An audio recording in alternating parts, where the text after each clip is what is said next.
morning, everyone. We're so excited that you've joined us here at the Water's Edge. If you're online with us today, you can check us out on Facebook or YouTube, and feel free to like, share, and comment. And if you're live with us, here's a few things we'd like you to know. We have nursery and kids church available right across in the lobby. And also, we're always in need of volunteers, so if you want to get plugged in, you can email us at watersedgevolunteer@gmail.com, or you can text your contact info to 318-381-2676. And remember, if you know anyone that's struggling, please invite them to church or share our online content with them, because this is a place where broken people belong and everyone is welcome. We have a full experience for you guys this morning, so get ready to worship with the Water's Edge Band and receive a message from Pastor Tony.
God, I need it every day.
Before I spoke a word, you were singing over me. You have been so, so good to me. Before I took a breath, you breathed your life in me. You have been so, so kind to me. Oh, the overwhelming, never-ending, reckless love of God. Oh, it chases me down, fights till I'm found, leaves the 99. And I couldn't earn it, and I don't deserve it. Still you give yourself away. Oh, the overwhelming, never-ending, reckless love of God, yeah.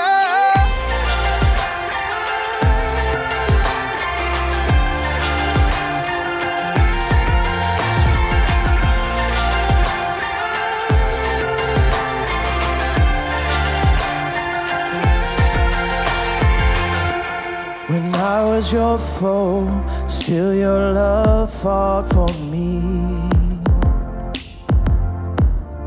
You have been so, so good to me. When I found no worth, you paid it all for me, yeah.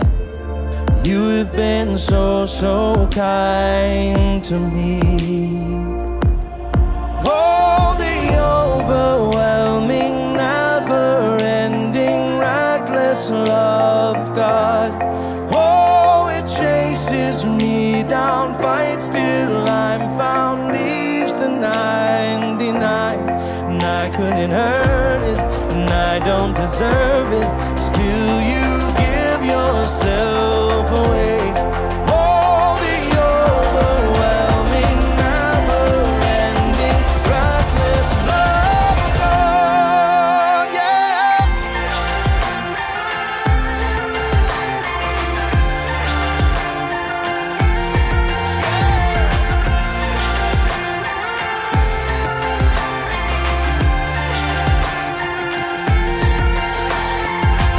There's no shadow you won't light up, mountain you won't climb up, coming after me. There's no wall you won't kick down, lie you won't tear down, coming after me. There's no shadow you won't light up, mountain you won't climb up, coming after me.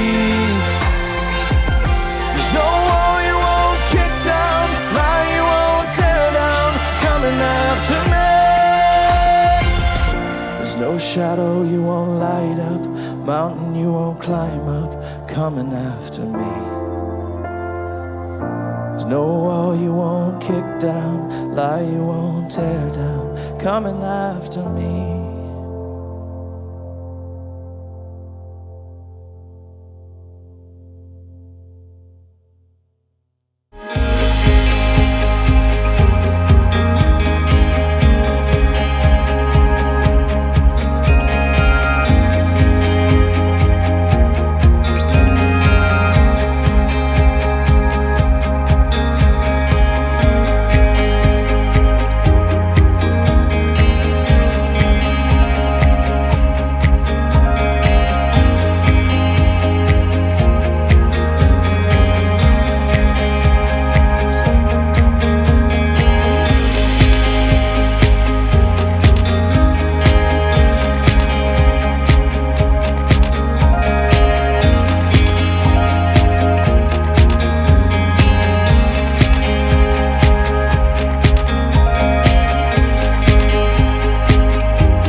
What's up, everyone? Good morning and welcome to our online Water's Edge Sunday morning worship experience. Once again, thank you so very much for hanging out with us today and tuning in. For those of you that continue to like and share these online messages with your circle of influence, thank you so very much for doing that. Continue to do that. And for those of you that continue to worship with us through generosity by giving online and meeting our $10 challenge to support our ministries that serve our community, thank you so very much for worshiping with us through giving and generosity. John 3:16 says, "For God so loved the world that He gave."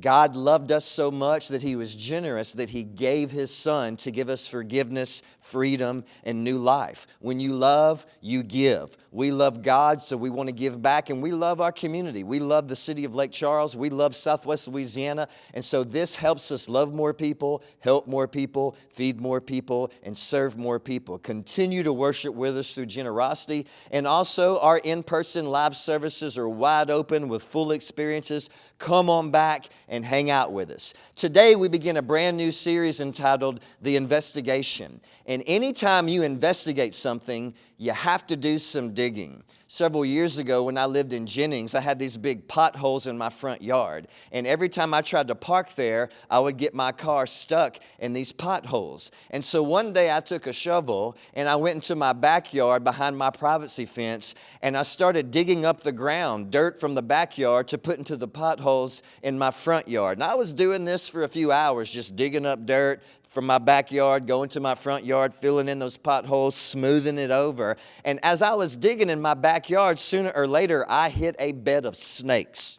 And snakes started to come up out of the ground. And some of those snakes, many of them were babies, some of them were not. They started to come after me, which means this. Sometimes when you start digging, you find some things that you don't want to find.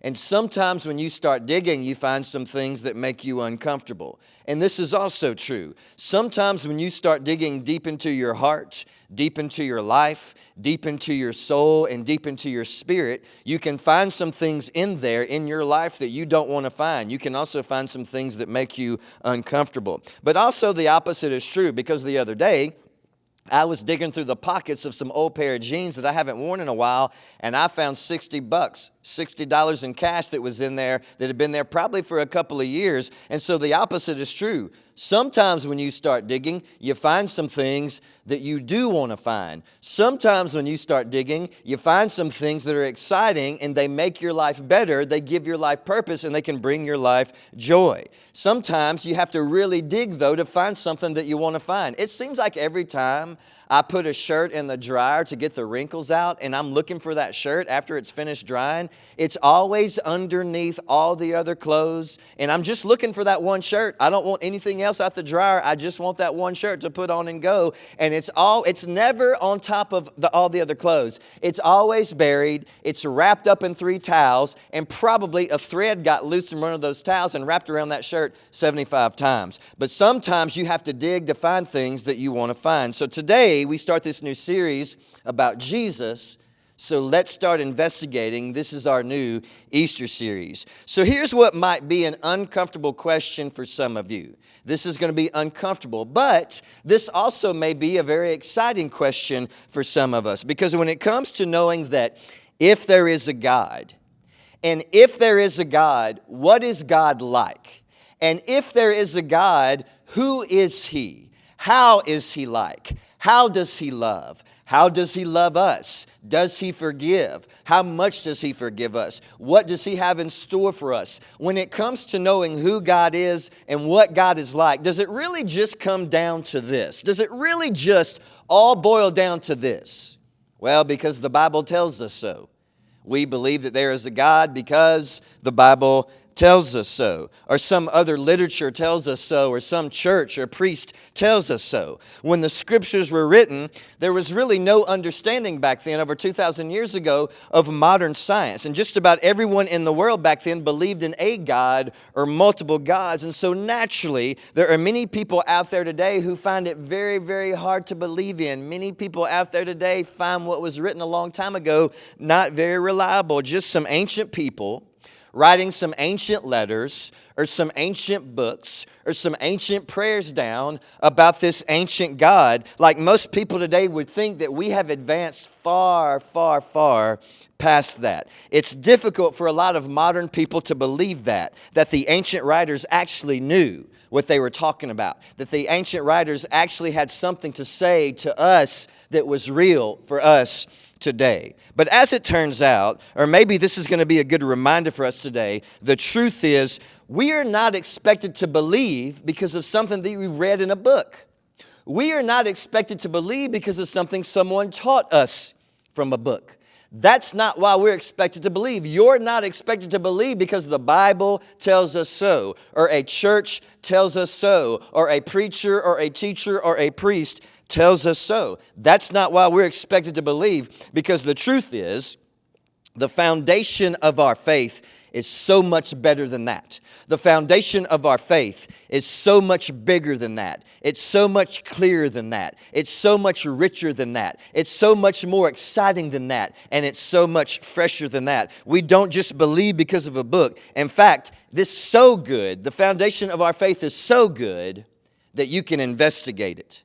We can dig into it. We can dive into it. And it's also much more clear than just coming to this conclusion, well, God's a mystery, so I just have to accept it by faith. Have you ever said that, or has anyone ever said that to you? Well, we can't explain everything, and we know some things just don't make sense, and we know some things just don't seem to line up, but God's just a mystery. He's so big we're never going to understand Him, so we just have to accept it by faith. No. It's so much better than that.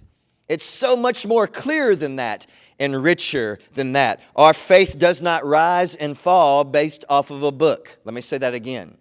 Our faith does not rise and fall based off of a book or what you believe about a book. Our faith rises and falls based off of the single identity of one person, Jesus Christ of Nazareth.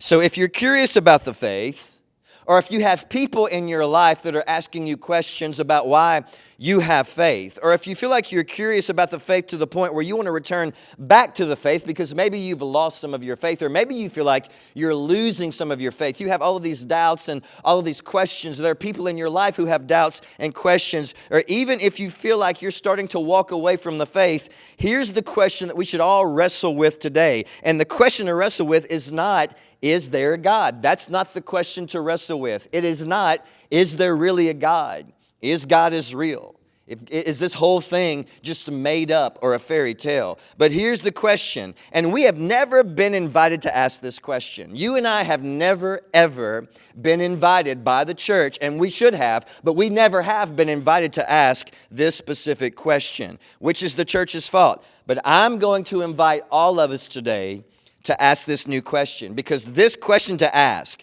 to figure out if the faith is something that we should take seriously or not, is very, very important, and this is what it is. And notice this today, if you're still with me, say I'm still with you. Are the four gospel books, Matthew, Mark, Luke, and John, are they reliable accounts of the life of Jesus?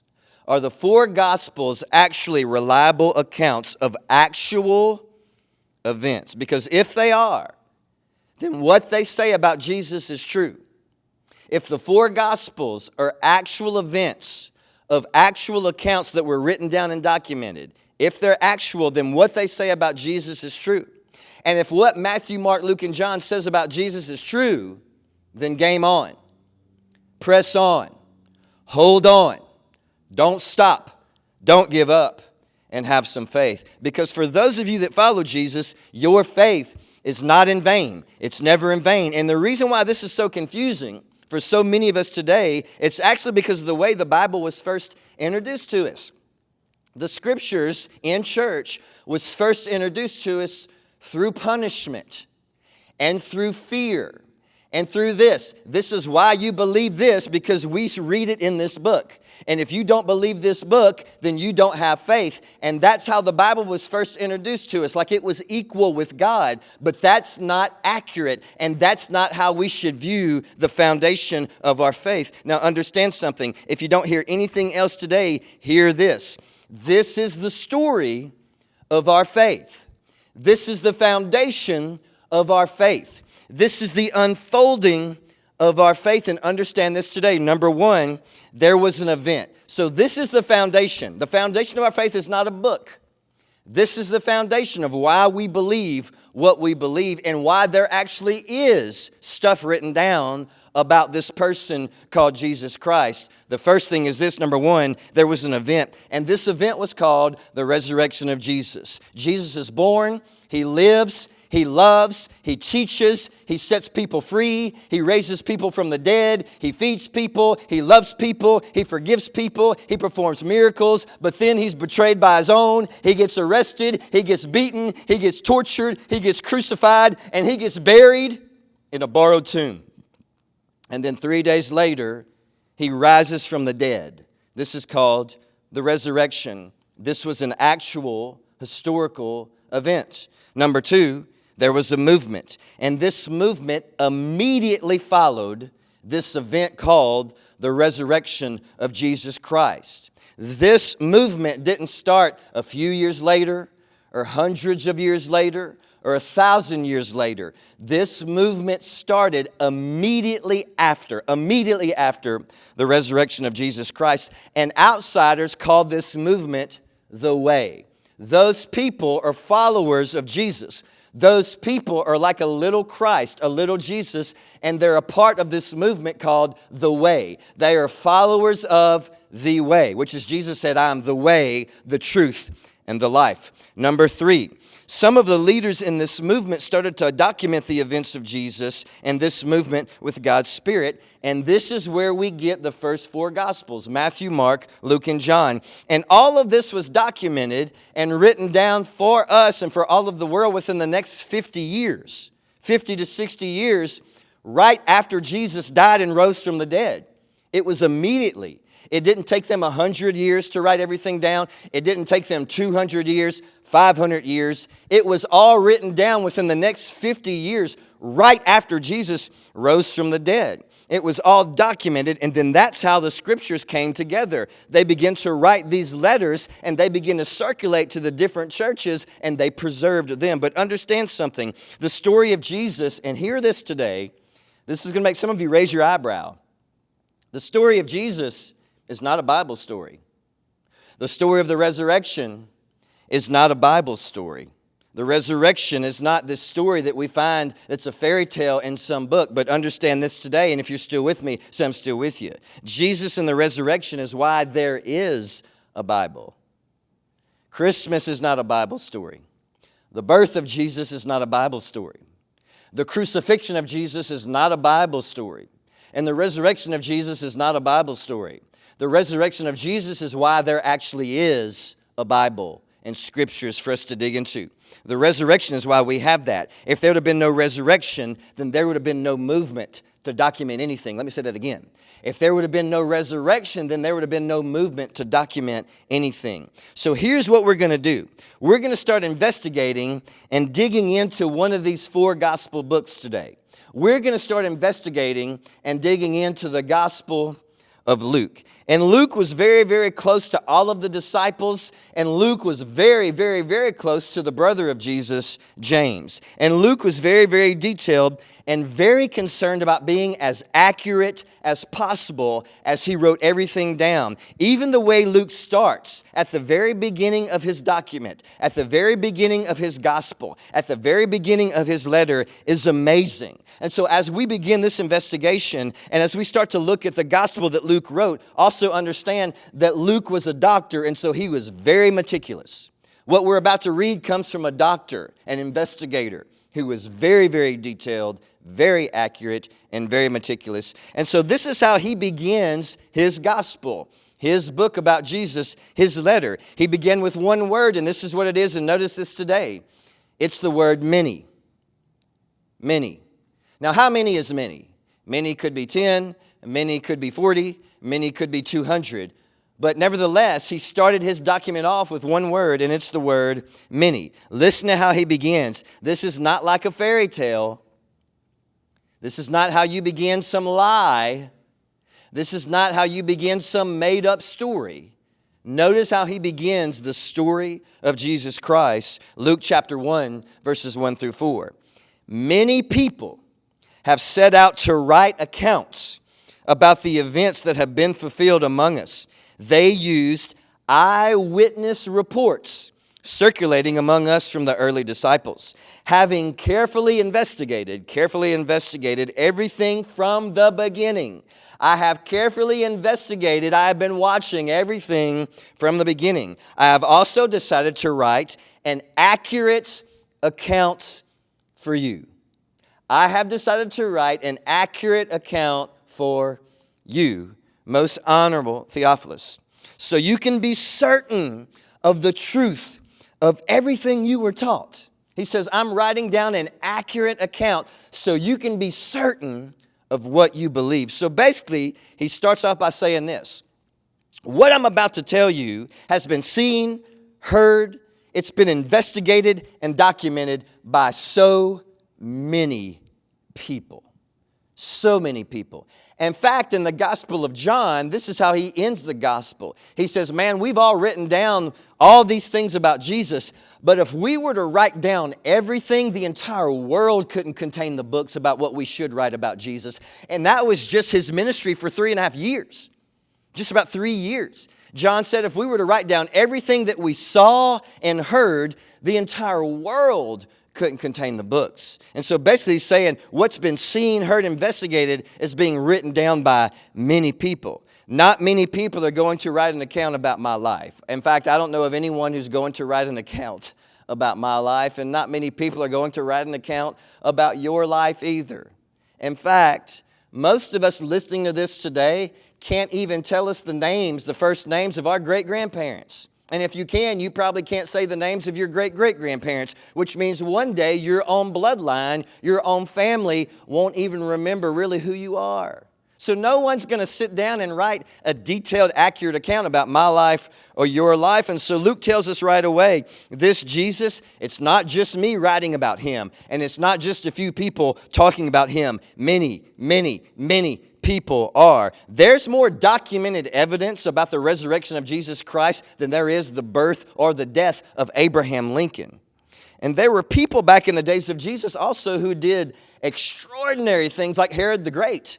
People alive at the same time Jesus was, and not much was written about them either. In fact, not much at all.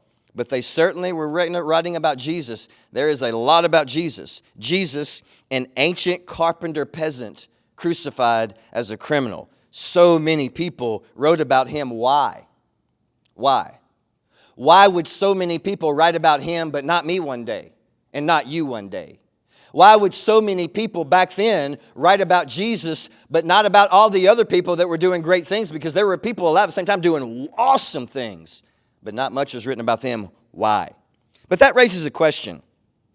Why would Luke even bother to do this? Why go through all of this in the first century when life was very difficult and food was very limited and scarce and you had to work hard every minute of every single day just to survive? Why would he take the time, and so many other people take the time, to write down detailed, accurate accounts of this Jesus story? Why would he bother writing about a carpenter who turned into a rabbi that was rejected by his own religion and then crucified as a criminal by Rome, given up by his own people? Why is that story worth telling for me and for you even? And not only by Luke, but by many others. Why so many? And the answer is simple, and this is what the answer is, and notice this today. It was because something extraordinary had happened. Something had happened that was going to impact the entire world. Something good happened. Something amazing happened. And it was going to be good for the entire world, and somebody had to tell it because it was so good. Luke said that all of this was fulfilled. He said, among us, in front of our face, in our lifetime. And it was so amazing, and that's why we're talking about it, because somebody has to tell it. Luke said these reports were from eyewitnesses.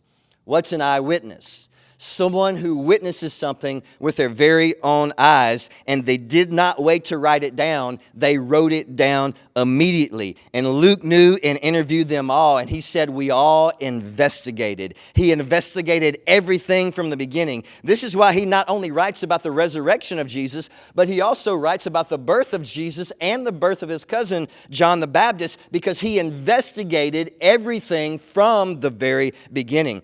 This is not a Bible story. This is not a once upon a time. This was something out of this world has happened. And we have to talk about it, and we have to tell it. And so many others have to tell it. And we want to make sure that we tell it right, and so we investigated. It had to be told because it was good. It was good for the world, and it was good for you. It was good for all the hurting souls, just like me and just like you. It was good for all the broken souls, just like me and just like you. It was good for all the empty souls, just like me and just like you. It was good for all the lonely and precious souls, just like me and just like you. It was good for the world. For God so loved the world that He gave His only Son. And Luke wrote all of this down, and notice this today. Luke wrote all of this down for you. He wrote it all down for you. The earliest disciples did not think when they sat down they were writing a religious book. They didn't think they were writing what would one day become the Bible. They didn't think that. They were just telling their story that they were eyewitnesses of, and that story is worth telling. And many times they thought it was worth dying for because they were eyewitnesses of Jesus living for and dying for them. Let me say that again. They thought this story was worth living for. They thought it was worth telling and many times worth dying for because they were eyewitnesses of Jesus Christ dying for them and dying for you. And they saw it. And don't you think that the love of God is worth talking about? It has been for me in my life because life is challenging. We all know that. Life is confusing. We all know that. Life is very, very difficult. We all know that. Life is very, very hard and exhausting. And it's in those times when the love of God can heal your heart and heal your soul. Somebody has to tell it, so let it be me and let it be you. It's in those times when the love of God can heal your soul and encourage your soul. It's in those times when the love of God can heal your spirit and encourage your spirit. Somebody has to tell it, so let it be you and let it be me. It's in those times when the love of God can heal your mind and encourage your mind. Somebody has to tell it, so let it be you and let it be me. It's in those times when the love of God can heal your strength and encourage your strength. Somebody has to tell it, so let it be you and let it be me. It's in those times when the love of God can heal your faith and encourage your faith. Somebody has to tell it, so let it be you and let it be me. It's in those times when the love of God can heal your family and encourage your family. Somebody has to tell it, so let it be you and let it be me. It's in those times when the love of God can heal your community and encourage your community. Somebody has to tell it, so let it be you and let it be me. It's in those times when the love of God can heal your church and encourage your church. Somebody has to tell it, so let it be you and let it be me. It's in those times, once again, when the love of God can heal your broken spirit and encourage your broken spirit. So let it be you and let it be me. This story is real, and this story is worth telling. And that's why we celebrate the resurrection of Jesus, because that is the foundation of our faith. We don't worship God, serve God, love people, and serve people because the Bible tells us so. We do it because there was this man named Jesus Christ who loved us so much that He died for us on the cross, and 3 days later, He rose from the dead, and it's not a fairy tale. It was something that people saw and heard. This has been part 1 of the investigation. We invite you back next week for part 2. Thank you so very much for hanging out with us today. Thank you so very much for tuning in. We absolutely love you, and we cannot wait to see you next week for Easter. Come on and join us in person. It'll be a great, great time and a great service. We love you all. Have a great week. What a great message from Pastor Tony. We really hope today's worship experience has encouraged you and helped you in some way today. And if you're moved by today's service and want to stay tuned the rest of the week on social media, you can check us out at Waters Edge Gathering on Facebook or Waters Edge_LC on Instagram. You can also download our app where you can do online giving, listen to online worship songs, and replay messages from Pastor Tony. If you want to learn more about salvation and baptism, want to volunteer, or need a prayer request, you can visit our Welcome Center and our wonderful volunteers will get you plugged in. We absolutely love you guys and can't wait to see you back next week at the Water's Edge, where everyone is welcome.